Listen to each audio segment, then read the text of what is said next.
Bonjour à tous, l'ordination de Monseigneur Nara, le congrès des vocations et le 21e championnat cycliste du clergé, c'est dans SIC et ça commence maintenant.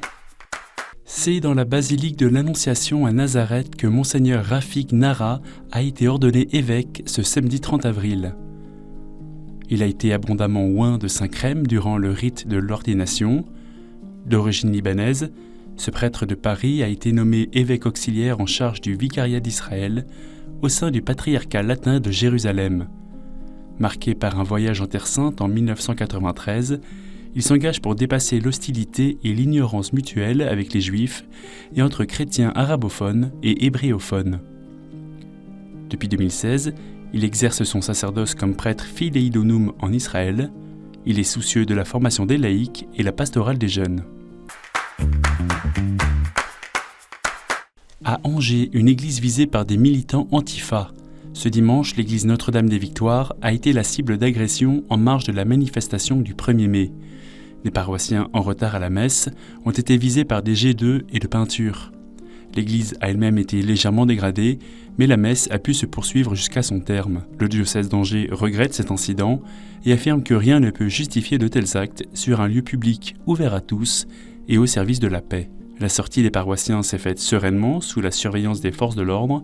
Plus tard, des échauffourées ont eu lieu entre des jeunes fidèles et des militants Antifa. Aucune plainte n'a été déposée.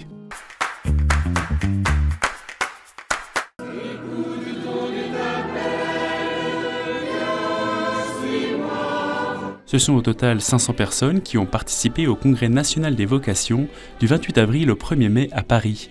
C'est la première fois qu'un tel événement était organisé en France. Après un colloque qui réunissait les acteurs de la pastorale des jeunes et des vocations dans les diocèses et les communautés, le Festival des jeunes a investi le Sacré-Cœur de Montmartre sur le thème « Ta vie et mission ». Discernement, mission, accompagnement des jeunes ou encore prévention des abus sexuels, ce sont quelques-uns des thèmes abordés lors de ce rassemblement d'églises. Pour l'occasion, 28 sanctuaires étaient en union de prière en France et en Belgique.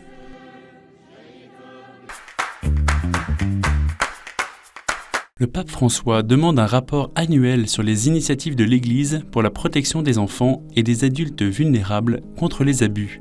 Cette annonce a été faite par le cardinal Sean Patrick O'Malley, archevêque métropolitain de Boston et président de la Commission pontificale pour la protection des mineurs, à la suite de son audience avec le Saint-Père ce vendredi 29 avril. Il y a beaucoup de choses que l'Église fait et qui restent quasi invisibles parce que nous ne les rassemblons pas, a indiqué le père Andrew Small, secrétaire de la Commission pour la protection des mineurs.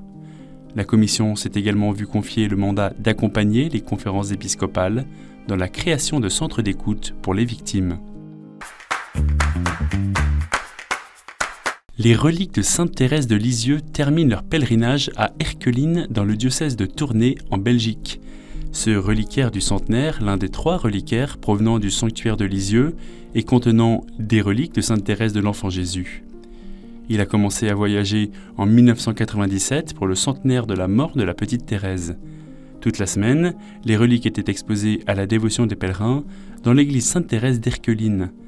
Le pèlerinage s'est clos par une messe célébrée par Monseigneur Guy Harpigny, évêque de Tournai. Ensuite, le reliquaire est parti en procession dans la ville, suivi d'une centaine de fidèles qui ont prié le chapelet. Ils sont prêtres, diacres, séminaristes, religieux et même évêques et concourent ce lundi et jusqu'à mardi au 21e championnat de France cycliste du clergé en Ardèche. L'épreuve de ce lundi est d'un contre-la-montre individuel de 12,8 km entre Rochemaure et Cruas sur la Via Rona. Mardi, une course en ligne de 54 km, une échappée belle pour un moment de fraternité et d'efforts partagés entre sportifs de tout niveau.